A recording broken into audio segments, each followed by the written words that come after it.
আসসালামু আলাইকুম, আমি রানা বলছি। কেমন আছেন সবাই? ইনকেস আইসিটির পক্ষ থেকে আপনাদের সকলকেই আন্তরিক শুভেচ্ছা ও স্বাগতম। ভিডিও শুরু করার আগেই আমি একটা বিষয় আপনাদের সাথে ডিসকাস করি। ইনকেস আইসিটি হচ্ছে এটা কিন্তু বিশ্বাসযোগ্য ও সেবামূলক প্রতিষ্ঠান। এই প্রতিষ্ঠানের মাধ্যমে আপনারা ফ্রিতে অনলাইনের মাধ্যমে কোর্স করতে পারবেন এবং টেকনিক্যালি রিলেটেড ভিডিও পেতে আমাদের অবশ্যই গ্রুপে নক করবেন এবং আমাদের গ্রুপে জয়েন করবেন। আর হচ্ছে আমাদের একটা ইউটিউব চ্যানেল আছে, ইউটিউবে গিয়ে সার্চ বারে যদি ইনকেস আইসিটি লিখে যদি সার্চ করেন, ইনশাল্লাহ আমাদের চ্যানেলটি আগে পেয়ে যাবেন। ওখান থেকে আমাদের চ্যানেলটি সাবস্ক্রাইব করে নেবেন। যদিও আমি সাবস্ক্রাইবের কথা কখনো বলিনি, আজকে বললাম, কারণ অনেকেই আমাকে নক করে এবং অনেকেই বলে যে ভাই আপনার ইউটিউব চ্যানেল আছে কিনা। কারণ এখানে কিন্তু আসলে আমি অ্যাডভাইস করতেছি না, কারণ আমি আপনাদের সুবিধার জন্যই আমি এই কথাগুলো বলছি। তো যাই হোক, আপনারা যদি আমার এই ভিডিওর মাধ্যমে বা আমাদের এই Impress ICT online e learning group বা পেজ থেকে যদি কোনো উপকার হয়ে থাকে, তাহলে অবশ্যই আমাদের এই ভিডিওগুলো বিভিন্ন জায়গায় শেয়ার করুন, যাতে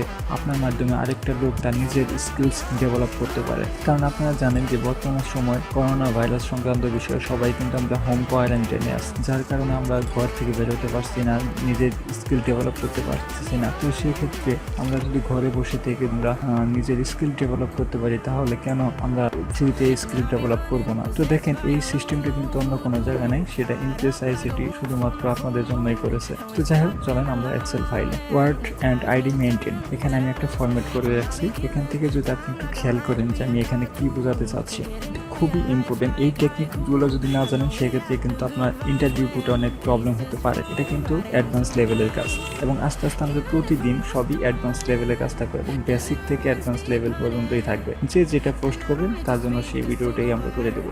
দেখেন, এখানে এক আইডি এবং নেম এখানে আছে, যদি খেয়াল করেন এখানে আইডি নাম্বার এবং তার নেম এখানে আছে, এখানে দুটোই কিন্তু একসাথে রয়েছে। এখন আমরা চাচ্ছি নেম আলাদা করবো এবং নাম্বার আলাদা করবো। তো তাহলে কোন ফর্মুলা ইউজ করবো? ইউজ করার মাধ্যমে আমরা এবং এই টেকনিকটা আমরা শিখবো। তো প্রথমে দেখেন, আমি যে ফর্মুলা ইউজ করেছি, আমি একটা ফর্মুলা আমি আপনাকে দেখিয়ে দিচ্ছি। যেমন এখান থেকে আইডি কিভাবে আলাদা করবো, দেখেন আমরা যদি এখানে লিখি ইকুয়াল লেফট ফর্মুলাটা ইউজ করবেন। পরে আপনি দেখাই দিবেন যে কলাম থেকে, অর্থাৎ যে সেল থেকে আপনি নেম নাম্বার আলাদা করতে চাচ্ছেন, এখানে আপনি একটা ক্লিক করবেন, তার অ্যাড্রেসটা কিন্তু এখানে ফর্মুলা বারে বসে গেল। তারপরে কমা, আপনি যদি এখানে একটু খেয়াল করেন সবকিছু দেখানো হচ্ছে।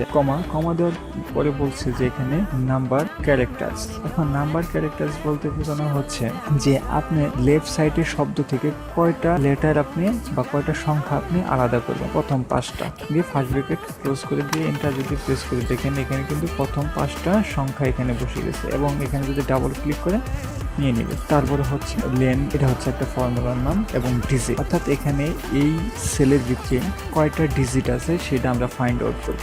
এখানে যদি আমরা মুছিয়ে দিয়ে লিখি ইকুয়াল লেন, দেখা দিতে বলছে টেক্সট। তো এক্সেলে একটা জিনিস সুবিধা কি, যদি একটু নিজে মাথা খাটান, দেখবেন যে খুবই সহজভাবে আপনি পারতেছেন। দেখেন, আমি কিন্তু এটাকে আসলে মুখস্থ করি নেই, এটা জাস্ট আমি কিন্তু এই এক্সেলের যে ফর্মুলাটা আছে, এই ফর্মুলাটা জাস্ট আমি এখানে ইউজ করতেছি। দেখেন, এখানে কিন্তু আমি লেন সব এই ফর্মুলা ব্যবহার করার সাথে সাথে এখানে ব্র্যাকেটের মধ্যে বোঝানো হচ্ছে যে টেক্সট, অর্থাৎ আমাকে কি বলতেছে, টেক্সট সিলেক্ট করতে বলতেছে। এখন যে সেল নাম্বারটা দেখা দিব, ওই সেলে আমরা ক্লিক করে ফার্স্ট ব্র্যাকেট ক্লোজ করে দিয়ে যদি এন্টার প্রেস করি, দেখেন এখানে কয়টা ক্যারেক্টার আছে সবগুলো নিয়ে নিচ্ছে। অর্থাৎ আপনি যদি এখানে খেয়াল করেন, প্রথমে 5টা, তারপর হচ্ছে 4টা, আর মাঝখানে একটা স্পেস, এই জন্য এই 9টা আর একটা স্পেস দিয়ে হচ্ছে 10টা, অর্থাৎ এখানে 10টা। শরীফের যদি খেয়াল করেন, শরীফের হচ্ছে 12টা, এবং তারপরে হচ্ছে তালেকেরটা যদি খেয়াল করেন, সব মিলে হচ্ছে কয়টা, 11টা। আমরা এখন কি দেখবো, ফাইন্ড ইকুয়াল FIND ফাইন্ড, এখানে চলে আসছে।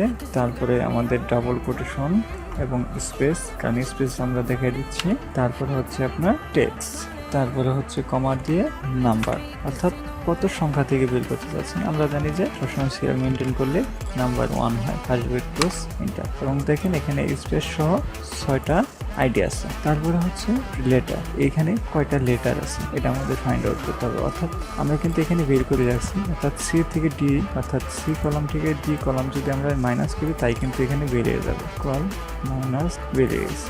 এবং রাইট পাশে যে শব্দটা আছে, এই শব্দ থেকে আমরা কি করব, আলাদা করব। তার জন্য কি করব, আমরা ইকুয়াল RI রাইট আমাদের A8 সেল, কমা হচ্ছে E8, কারণ লেটার পরে 4টা এখানে বের করে রাখছি, যেহেতু আমরা দেখিয়ে দিলাম। এন্টার প্রেস করেন, দেখেন এখানে কিন্তু নিয়ে নিচ্ছে। তো আশা করি বুঝতে পারছেন। তারপরে আমি আপনাদের একটা হোমওয়ার্ক দিয়ে দিচ্ছি। এখানে যেমন দেখেন একটা শিট আছে, ফরম্যাট করে রাখছি। এখানে কিন্তু লেফট সাইডে নাম্বার আছে, এখানে কিন্তু রাইট সাইডে নাম্বার আছে। এটা আপনারা বের করবেন। অর্থাৎ এখানে আমরা কিন্তু লেফট ফর্মুলা ব্যবহার করছি, এখানে আপনার রাইট ফর্মুলা ব্যবহার করতে হবে। কারণ ফাইন্ড স্পেস আমরা তো দেখাইলাম, আমরা এখানে রাইট ইউজ করেছি, এখানে হচ্ছে লেফট। দেখি বের করতে পারেন কিনা। যে বের করতে পারবেন আমাদের গ্রুপের মাধ্যমে পোস্ট করে স্ক্রিনশট দিয়ে জানিয়ে দিবেন। সবাই ভালো থাকবেন, সুস্থ থাকবেন। আসসালামু আলাইকুম।